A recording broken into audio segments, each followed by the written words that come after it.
सबैजनालाई नमस्ते। हामी चाहिँ सुर्खेत सगरमाथाबाट बोलिरहेछौँ। आज चाहिँ खासै गरी नेपालभरि नै गाडीहरू बन्द रहेछ क्या, सवारी साधनहरू बन्द रहेछ। यति बेला यहाँ चाहिँ सबै गाडीहरू बन्द छ। सबै गाडीहरू भन्दा पनि मान्छे बोक्ने गाडीहरू चाहिँ बन्द छ। अरू प्राय फाटोफिटो अटोहरू ट्रकहरू चलिरहेछ होइन। मान्छे त अटोले पनि बस्छ। अनि त्यसपछि चाहिँ हामी बिहान बाङ्गासिमलदेखि यहाँ तपाईँको एरिचोकसम्म आउने क्रममा हामीले बाटोमा देख्यौँ मान्छेहरू चाहिँ जुम्ला कालीकोट दैलेख जाने मान्छेहरू बाटोको साइडतिर आफ्नो लगेजहरू बोकेर एकदम बसिराख्नु भएको थियो भने गाडीहरू एउटा पनि आएको थिएन। हामीले चाहिँ कतिपयलाई भन्यौँ कि आज गाडी बन्द हो, गाडी चल्दैन भनेर कतिपयलाई हामीले भन्यौँ। कतिपय चाहिँ जानुभयो घरतिर र कतिपय विश्वास नगरेर बस पार्क बुझ्न पनि जानुभयो जस्तो लाग्छ हामीलाई चाहिँ होइन। हामी चाहिँ आएको उताबाटै आएको बिहान हिँड्दै कम्तीमा 2-3 किलोमिटर हामी हिँडेर नै आयो हाइवेमा होइन। अनि त्यसपछि चाहिँ जति यो मान्छे बोक्ने गाडीहरू छ, हाइस फोर्स यिनीहरू तपाईँको एसएमएलहरूदेखि लिएर बसहरू यिनीहरू सबै बन्दै देखियो।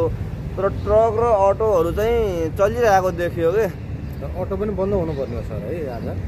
उहाँको मात्रै रहेछ अटो पनि बन्द हुनुपर्ने हो भनेर चाहिँ भन्नुभयो उहाँले। राम्रो कुरा हो, उहाँ अटो चालक नै हुनुहुन्छ।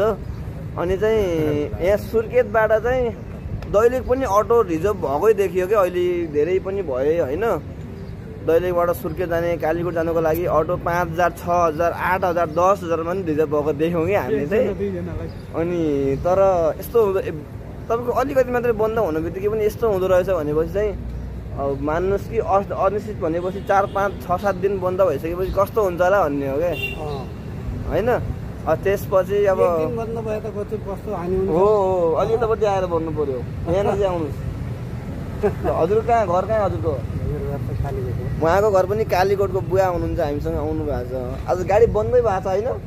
पुरै बन्द भएको कि अहिले बन्द भएको छ? अब बन्द भन्दा छ बन्द भन्नु गाडी चलेको देख्नु भयो त कुनै? तर त्यस्तो छ यार। यहाँ चाहिँ एक दिन बन्द भएको यस्तो भइदियो क्या।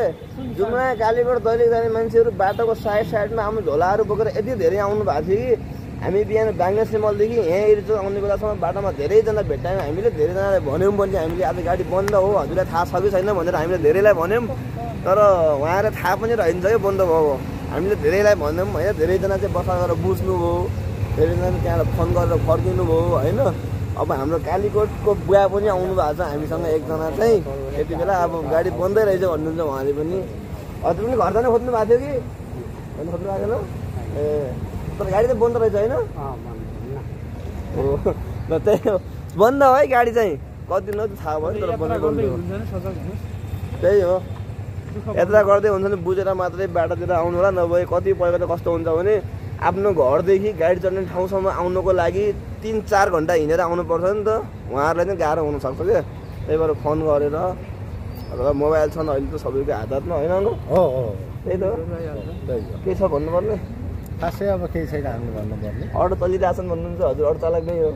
अटो खास अब अटोले पनि कालो प्लेट हो। तर मेरो सपना कोही आउनु पर्थ्यो भने म आफै अटो चालक हो, तर सबै अटोवालाको हाफ सेन्थ्यो भन्नुहुन्थ्यो उहाँले। त्यही भएर पनि